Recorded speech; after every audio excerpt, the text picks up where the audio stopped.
The envelope was heavier than it should have been.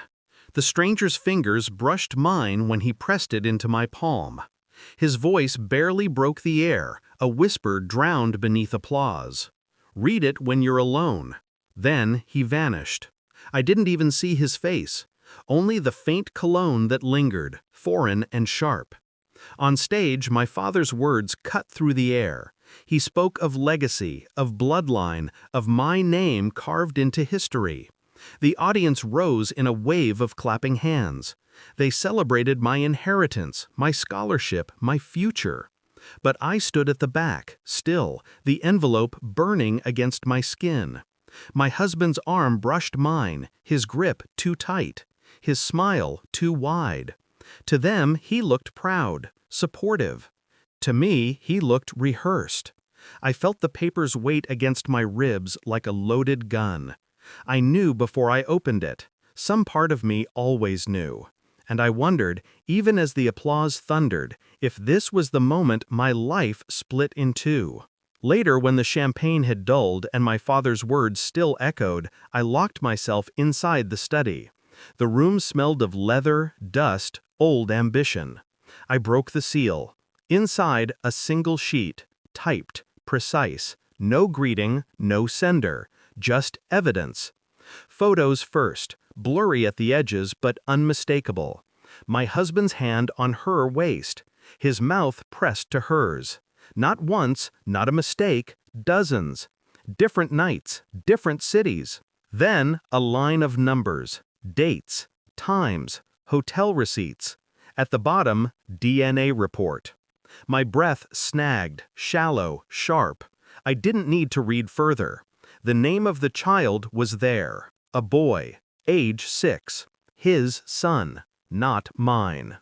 My husband had looked me in the eye for years, told me I was the failure, the one who would never measure up. Yet he carried a secret life, a second family, hidden beneath layers of control and arrogance. My hands didn't shake. My eyes didn't blur. I only sat there, the silence crushing in.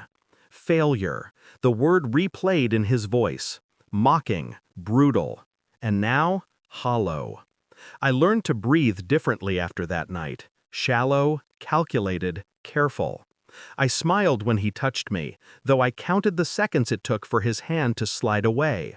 I laughed at his jokes, though my mind was cataloging every glance, every absence. Quietly, I began to piece it together. Phone records, deleted, then restored. His calendar, meticulously fabricated, yet flawed. A reservation confirmed twice. I checked the child's school. Private, expensive, paid in cash, under a different name. His name, altered, but still traceable. I moved like a shadow through his life, never disturbing, only watching.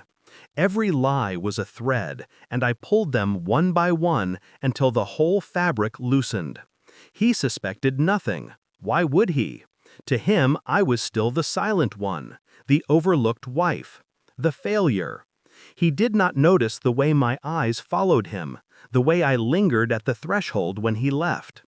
Each night I lay awake beside him, listening to his breathing, wondering how many breaths he had taken while whispering to her instead of me. The final proof arrived in an envelope much like the first, only this time it was addressed to me directly. The results confirmed without doubt, he was the father. Not once, not fabricated, unarguable. I waited until morning. The kitchen was quiet, washed in pale light. He sat reading the paper, his tie knotted, his expression ordinary. I placed the document in front of him. Nothing else. He read. His eyes faltered. His lips parted, then closed. "You knew?" he whispered. I did not answer. He reached for me. I leaned back. His fingers hovered in air, trembling. The silence was suffocating. His face collapsed in front of me, the practiced arrogance melting into panic.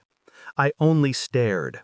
The truth was a scalpel, precise, clean, and it cut deeper than rage ever could. That evening, guests gathered at our home, a celebration of my graduation, my inheritance, my success. He stood by me, rigid, sweating beneath his smile. When the toasts began, I raised my glass. My voice carried steady, sharp. To family, I said. To legacies built not on lies, but on truth. I let the words hang. His eyes darted to me, wide. Then, with deliberate calm, I slid the envelope across the table, toward him, in full view. Gasps rippled when he froze, when his hand refused to touch it. Guests turned, curious. His mask fractured, and the room saw him for what it was. Weak, dishonest, afraid. I sipped my wine, and I did not look at him again.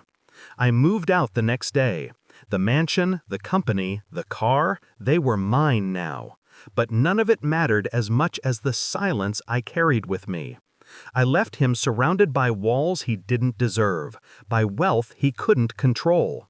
What I took was something sharper, his pride, his narrative, his power. For years he called me failure, but now he cannot even look at his own reflection without remembering the moment I stripped him bare before the world. I do not need to destroy him further. I already have. And the final word rests with me. Always.